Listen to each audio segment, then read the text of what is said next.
Welcome to the Ref Room, hockey talk for referees, coaches, players, and fans.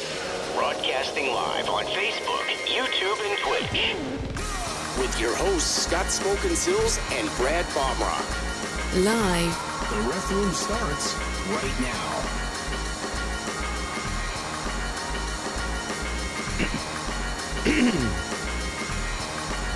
And now your host. All right, what's up, everybody? It is Monday. Welcome to the Ref Room. Playoff season is underway. I am Scott Smokin SIlz, joined by our referee-in-chief for Iowa, Mr. Brad Baumruck. What's up, my friend? How are you?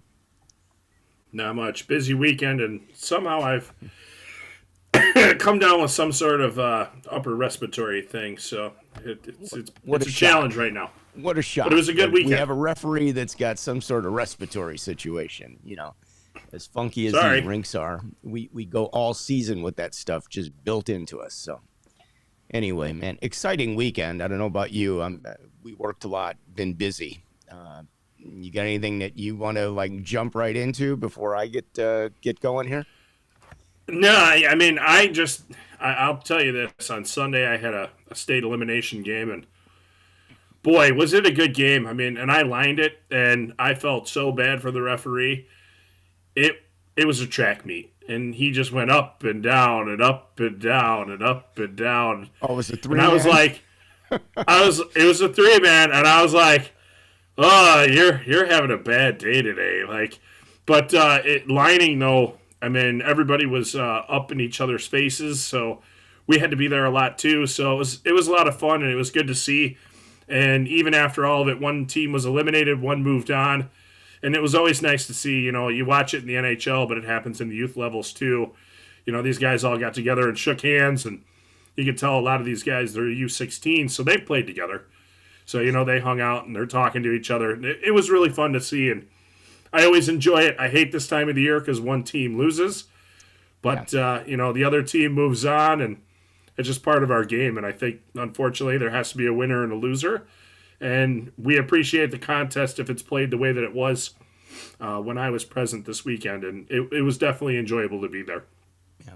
Well, you know, you said obviously if the referee is going up and down like crazy, it probably is a U16 or a U15 game because that game just goes north-south as quick as possible versus east-west, which you see a little bit more of in the U18 category. It's like They start playing more side to side and the game is a little bit slower pace. But you know, these guys at 15 and 16, they're just rockets up and down, up and down, up and down. It is a tough one for the referees to work. Certainly is. 3-man anyway. Yeah, I had one of the round robin games this week. I had an upset. That was kind of cool. I don't think the team was expected to win. They got kind of a little bit of a weak goal. The first goal, you know, came kind of from the corner. Wasn't a great goal. Great game. So the other team finally gets a goal. We're back to 1-1. And no sooner did they score, boom, the other team turned around and answered, which I was very surprised by. They answered 2-1, and that's how it ended. And I think that was definitely an upset. So congratulations to that team. And I had an interesting weekend, man. I had 3 of my games canceled the other night. I forgot about this. I had a swimming pool.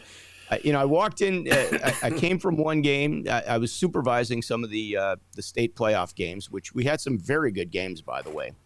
But I got to the rink, and boy, it looked a little wet out there. And I'm looking up at the clock. It was like third period. There's 5 minutes left. Oh, by the way, there's still another game to be played before your game. Oh, okay. So they were like an hour plus behind. And it looked a little wet out there, and it was just starting to look wetter and wetter and wetter. So that game that had 5 minutes left on it ends. The Zamboni comes out, starts doing the ice. And you just see water. All he's doing is picking up water and throwing more water out. And it's just a rush of water coming out of the vehicle, okay? Like as he turns, the wheels, the front, there's just like somebody's throwing buckets from the thing out onto the ice. So sure enough, we end up, that they sit around and try to get that ice to freeze and see what happens, and it wouldn't freeze up. And that game ended up being canceled, and then I had 3 games. Those ended up being canceled. And so I worked there. I was back there last night, so they got the ice back up, but it was soft. It was like skating on Velcro. I guess that's skating on Velcro. I don't think I've ever heard that. Velvet? Yeah, it was sticky. The ice was sticky. I was talking to the ZAM driver. He said, yeah, it's at like 28 degrees. It's supposed to be at like 21 degrees. So the corners are still moist and the ice is sticky. So, but we got both games in. We got both games in. No big deal. Yeah. So, actually had a good game. The last game ended in a tie. I think it was the high school division or the U18s, whatever I think they were high school. But, one of our local teams playing a team from like Battle Creek, Michigan. Pretty good game. Tough game. Nice. Like a 2-2 tie. So everybody went home happy. It's the best way to describe it, right? They got out of there with a tie. They didn't have 4 overtimes and a shootout? No, not for it was a tournament game. So fortunately there was no overtimes. We did have an overtime though, like one of the state games that we had that I was supervising. We had an overtime, which was exciting, but it ended kind of quickly. And, probably, I think, the top seed. I didn't see any of the, I think they come in as home team as the who's higher on seed top normally. The team that's the higher seed. I didn't see one upset. I mean, the home team won every game that I saw. I saw 6 games. Well, I had to leave in the 6th game because I had to get to my game. But every one of them that I saw, it was a victory for the home team. So the predicted favorite kind of came out on top there. But anyway, I hope all you guys had a great weekend and you got lots of games in and all that good stuff. So we can cover a few different things today. Probably you should cover, if you have a situation like I have, what you should do. If you encounter a situation where the rink is really not up to snuff and it's not safe for the players to play, why don't you talk about that, Brad? Because yeah, I mean, you're the powers I know that we have to call anyway. Well, you got to keep people updated on what's going on. And it was funny because when Scott got a hold of me, the crew that was going out for the game before that, so before, if that makes sense. Yeah, the game that you was still had that other to have game been done already that hadn't even started yet. Yes. Yeah, they were debating on going out there, and we were like, listen, pull the coaches out there, have a conversation. If it's not safe, you can't play. Like that's the biggest thing. If it's not safe for the players, not safe for you guys, we just can't play the game. And everybody hates to cancel a game or postpone it, but safety first here. And I think common sense goes a long way when we're thinking about safety. So if everybody thinks it's not safe, I think if the referees are starting to think it's not safe most of the time, the coaches are going to be on board. They're going to be thinking the same thing. Yeah. And the one big question that somebody brought up to me that I didn't think of was, if a player was to fall down, would they be soaked? And you know what? Yes, they would. and you know what? I thought about that a little bit more. And the more I thought about it, I was like, yeah, I mean, could you imagine you fall down, you're playing, we're in a cold building, you're in whatever bacteria is coming off that ice. No offense. Because there are things that happen on the ice. People bleed. People throw up. People spit on it. People are sneezing. So you got all those things going on. So then I'm like, boy, that's really disgusting. It's like swimming in a public pool that they haven't treated with chlorine at that point. So, I know that sounds crazy, right? But I was like, boy, that's not only like a safety concern at this point. It's now like it's gotten even worse because who knows how many of these U18 players at that point, or 16s or whatever, they're from out of town. They can't even wash their stuff. Yeah. So they'd be forced to wear this stuff maybe later in the day or the next day. Yeah. Well, I mean, the referees are getting, basically they're getting the water up on their shields every time they drop the puck and there's a face-off, either from the puck coming down and the sticks going up, whatever, but it's nasty. And yeah. And if you go down, I mean, the game that was going to be played, I think it was a Bantam game. It looked like maybe like a Bantam Silver or something like that. Well, I know it was Bantam Silver because I had the makeup game last night, so that's exactly what it was. I mean, it could have, could it have been played? I mean, but we had a U18 game after that. The next game was U18. It was like Little Caesars against Flames or something like that. That would not have been safe out there for anybody. All you need is that puck to stick once while they're trying to make a move. Puck sticks, somebody's going to get blasted. So it's not a good situation. I know the coach really didn't want to give up the game because he's like, anytime you get a chance to play Little Caesars, you want that game. I mean, they were even talking about, could we get to another barn and play? And somebody was like, well, I think the Steel, they had a game and at Geneva, and the ice would be available if you want to go drive like 40 miles to the game. We might be able to get some ice over there. Good luck with the refs at that point. Yeah, I mean, we do what we can, but, what are the other teams doing? Are the other teams going to follow them and come over there, and we're going to do 3 games starting? Now we got to get an hour to get there, and we need another 30 minutes for everybody to get ready. So at that point, you're pretty late in the night, and we're already an hour plus hour and a half behind. So yeah, keep that in mind if you encounter a situation. I've only had it once where we've had to cancel a game before, and that was down at actually at Fifth Third for an adult game, a men's league game, only because the ice had been so chewed up so badly. I think Mission was skating beforehand of practice, and they had skated circles like the whole practice, and it was down to the concrete basically, and they tried to patch it. We stayed there for a while. It was really bad. I mean, all you have to do is go in there and catch one of those holes, and even the players, it was pretty tough. So it does happen, folks, and, you need to be aware of it because we are responsible for the safety of those players when they're on the ice, making sure the conditions are good. So the best that we can. Yeah.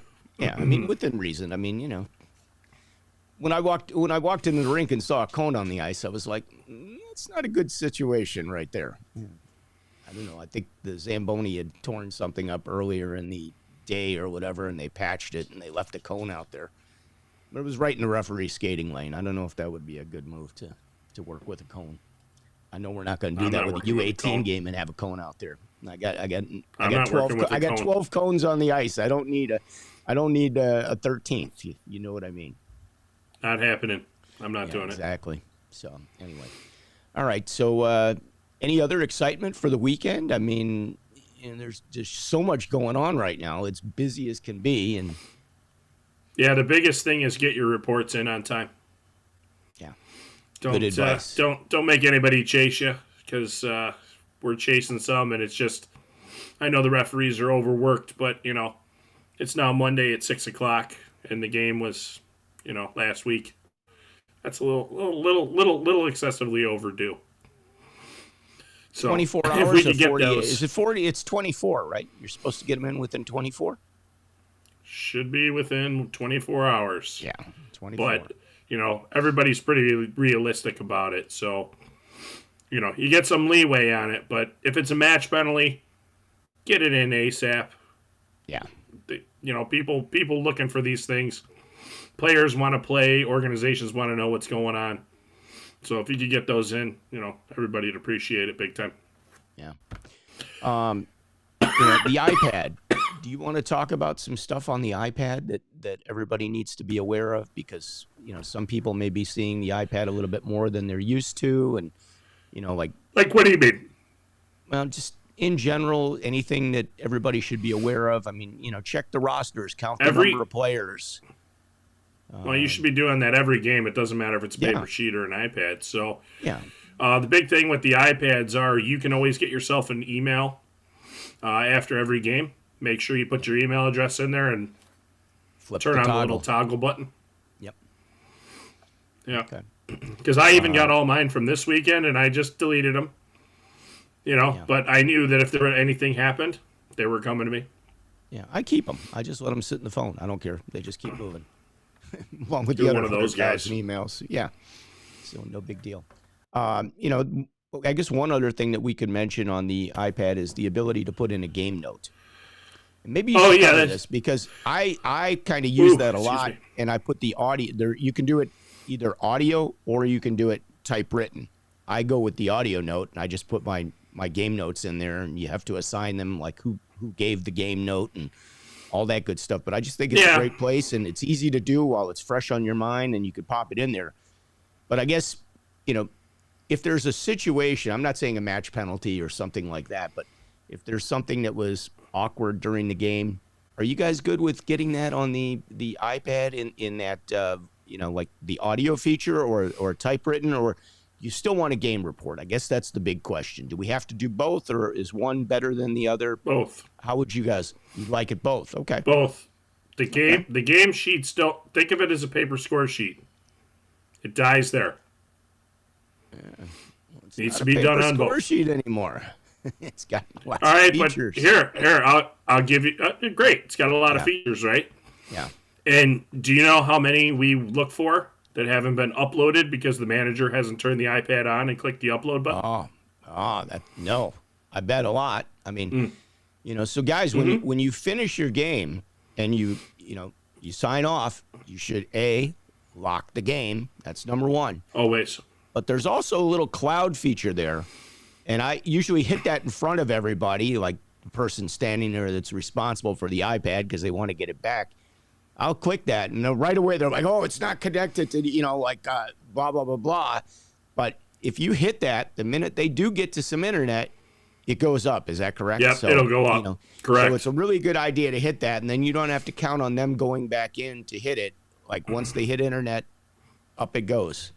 So it saves everybody a step, and kind of make sure that it will get there. So. Correct. Just a thought. So anyway, I was looking at some posts on social media over the week, and there was one that was up there. Brad's choking. Going down a rabbit hole. Quiet. I'm trying not to. I'm trying not to. Yeah, Brad's got a cough button. See, that's good. Anyway, it was like a newer official. It said it was like his second game that he ever worked, and he had a situation. He had a penalty call, and it was 5-on-4, and he put the puck down, and the team scored a power play goal. Brad's choking again. You all right, buddy? Okay. Anyway, team scores a power play goal, but the clock never started running. So the coach decided to make an argument that, well, the game technically wasn't played. The clock didn't run. You should take that goal off the board. So let's put this out there for our audience. What do you think? Should that goal count? Should the goal count, or should the goal be taken off and you move forward and start the game from that point, or start the power play from that point? What say you? Put it in the comments. Let's see what everybody says. We got lots of people watching, so we'll look for a couple of comments on that. But again, he put the puck down. Clock didn't start, and there was only one clock. Like, I guess his back was to the clock, so he couldn't see if it had started or not when he put the puck down. In his defense, as he stated, and the goal was scored. So should it count? And or should he put? Here we go. We got some responses going. And why can't I? There we go. How come they don't want to go up? Did it go up? Yeah, there we go. All right. Yeah. Perfect. Yeah, and then it went away. Count the goal, deduct proper time. That is the correct answer. And yes, the goal counts, and he ticked off 10 seconds. Play on. Great. Yeah, second game that the person's ever done. So kudos to them. That is awesome. You did absolutely the right thing. Well done. Let's see. Well, Scott, the point I made to you about it when we were talking about it was, what if you unplug the clock or something like that in the middle of play? You're gonna you've already played that time. You don't get that time back. So you can't say, "Oh, the time didn't start," or "Did you play or not?" That's what it really comes down to. If you played, that time is gone. Well, let's take it a step further. Let's say you've got 3 seconds or 4 seconds left in a game, and you've got a face-off in the offensive zone, and the home team is the one that's trying to score. They're down in the visitors' end, and there's 4 seconds on the clock, and the puck goes down. Clock and never starts. The clock, it gets home cooked, as we like to call it, and they forget to, somehow it just malfunctions. The clock doesn't start. So a couple things. One, the person not dropping the puck should be looking up at the clock to make sure the clock starts. And if the clock doesn't start, guess who the new timer is? You. And when you feel you've hit the 4 seconds, hit the whistle. And, you know. Game's over. That's it. Yep. So the same situation would apply there. Just because the clock didn't start doesn't mean the game's not going and the time is not ticking down. It is a ludicrous argument, to be honest with you. I mean, you know, I give the coach props for trying, though. Oh yeah, yeah. I mean, you know, everybody sees it the way they want to see it. You know, even if it's a high stick, like a stick above the shoulder. Oh no, it wasn't touched. Wasn't touched. Oh yeah, it just went down like 4 feet in the air from up top. It was touched, but they will make the argument because they believe deep down in their heart that they never touched that puck, and they should not have to have that face off down. No, they don't. Oh, they believe. They are passionate about it. They're trying. That's like the guy that gets the penalty. You have a tripping call. The most obvious call. Everybody in the building knows it's a tripping call, except the player that did it. Can't believe he's getting penalty. Who fell down? Didn't happen. They just, I love that. I love that. They're passionate about the fact it never happened. Me? All right, we got a couple comments. Let's see what we got here. All right. First of all, Alan, Frankie is doing great. Good to see you, Alan. Appreciate you're watching the show. And Frankie is laying down right there, and now she's probably going to pop up because I said her name. So there she is. She's right here. We'll wait till Alan's comment. We'll get that comment off. And Frankie, if you see my left arm moving, she's right there being petted. All right. Okay. Somebody said drink hot tea, Brad. There you go. That's what you need, buddy. It's not a throw thing. Let's count the goal and yeah. Let's see. Todd says, Ben says goal counts. Change the clock by the number of seconds. That's absolutely right. Let's see what else we got. And that happens at all seasons. That happens at a rink. The clock goes out. Yeah. It happens at a lot more rinks than that. Trust me. It's not uncommon to see those things pop out. And for you guys, if you're having problems, Scott, have you ever done a game without an actual scoreboard up above or to the side? Absolutely. But the time unit still works. Yep. Oh no, actually, usually it's a scorekeeper with an iPhone at that point, and then you got to kind of skate by every now and then and have them go 7 minutes left.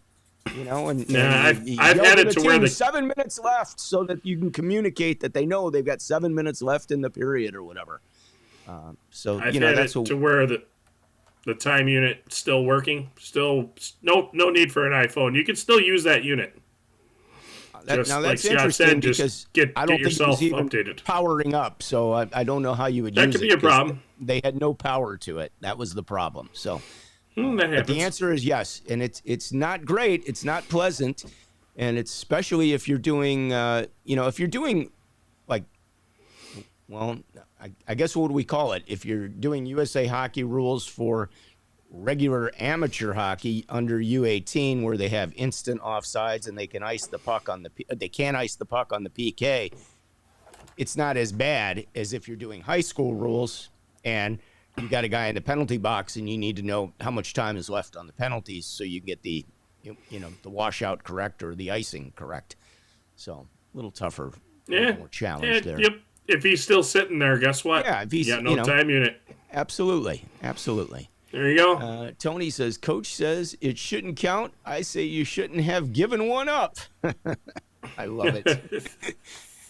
Our referees do have some good liners. I worked with a guy last night, and the whistle blew, and the kid shot the puck, and the puck almost hit him. And my partner was like, "Hey, pal, you missed me." Yeah, you gotta love that. You gotta love the spirit. I love it. Eric says, honestly, probably one of the better arguments I've heard from a coach. Yeah, that. I don't know. As he's been there and done that. Yes, absolutely.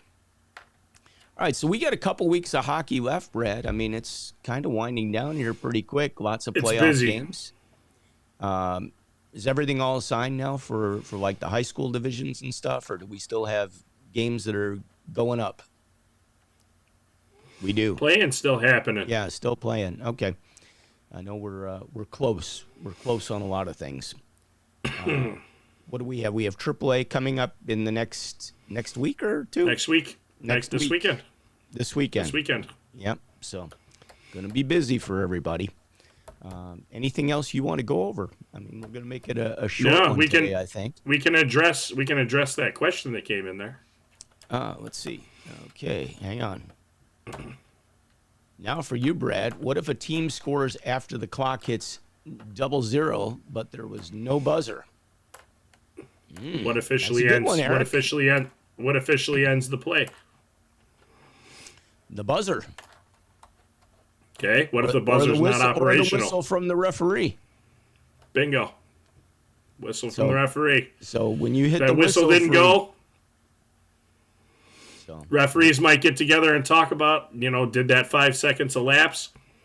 Hopefully somebody's paying attention. Good awareness throughout the game and checking the clock is crucial.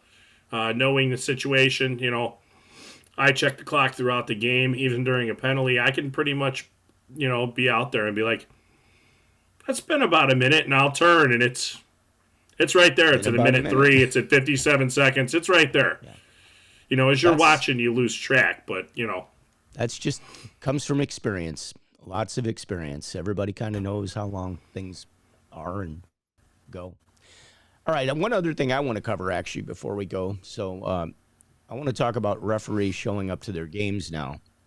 And, you should be there. This is playoffs. You should be there 30 minutes before, not 13 minutes before. Not 7 minutes before the game. I know a lot of you young guys can dress really fast, and I know you don't wear shin tights, but you need to be there 30 minutes before the game, okay? Because the supervisor's calling you, looking for you. The next big thing is, business casual, okay? I think everybody knows pretty much what business casual is. That's it. We're not expected a suit and tie. Business casual. But we're not expecting flip-flops, gym shoes, sweatshirts, and sleep pants, and jeans or shorts, sleep pants, or pants is a good one. Sweatpants or anything else. I mean, teams are showing up in suits, guys. They're getting there an hour and a half before game time. It means a lot to them, and we need to show them that same respect, that it means a lot to us to be on those games and have the honor or privilege of being able to work those games. So are we at the point where we're sending people home for this now, or how are we handling this, Brad? Yes. Yeah. Okay. There it is, folks. You're getting the nod from the referee in chief. You show up inappropriately dressed or you're going home. There are extenuating circumstances that we do understand. I'll tell a story once. Guy was on his way in. Truck broke down. Okay, I think we get that he put his jeans and his hoodie back on because he was covered in his, business casual clothes with, brake dust and all that from changing his giant truck tire.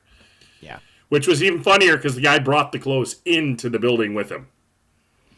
So, I'd be prepared to bring the clothes in, just putting that out there. But we people do understand these things. The biggest thing is communication, too. We know you're coming from games. Shoot a text, shoot an email. I saw somebody that was at a rink. Their game wasn't for like 4 or 5 hours, but they had 3 games in a row. And they were already shooting their partners an email. Hey, just so you know, I might be late. Listen, we know what our schedule is going to be like if we're going to be tight from spot to spot. And we know the rinks that we work in that, I hate to say it, tend to run a little bit late. And there are some that are notorious for that. Heads up to your partner like, hey, I'm coming dressed. I'll be there as fast as I can. I'm coming from here. If we do finish on time, I shouldn't have any problem. But if, we're behind, or, this game could be an overtime game. This is going to be a close one. Just a heads up is nice. Your partner's going to go, no problem, man. I got you. I'll set everything up. I'll take care of everything. Get here as soon as you can. It's real easy. It's real easy. And we do it all the time. We don't like to do it for playoffs, but with playoffs too, there's normally another referee out on the ice beforehand. That's right. So you got a chance. Yep. Keep them there for 5 minutes or 10 minutes if you need to, or longer, whatever the case may be. But, at least you'll have somebody there, and somebody can, help you out. And we've got a second set of eyes out there for you. So, or third or fourth set, whatever the case may be.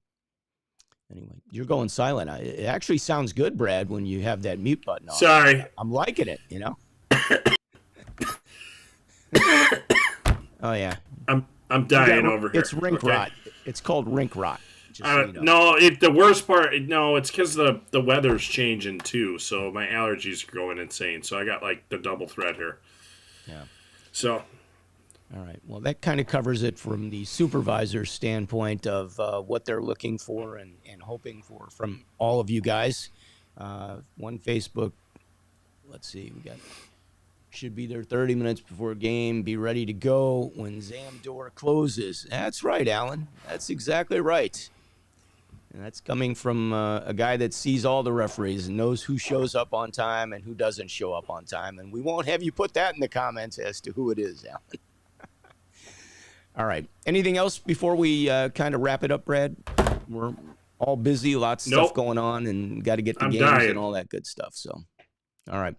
So on behalf of my friend Brad Baumruck and myself, we will see you next Monday starting at 5:30 p.m. right here in Chicago. Oh, actually, I'm not sure we will see you next week, because next week is a holiday, I believe, and I've already got an early game. So today is a holiday.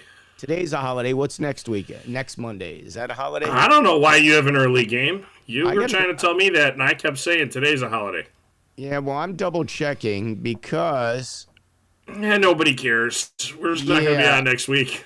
I will not be on next week because I got a 6:40 start. I got to be there at 6 o'clock, so I won't be able to make that one. And I got to travel there. So we will not be on next week, but we will notify. We'll be back the week after because this is going to be a busy week. So we will see you guys soon.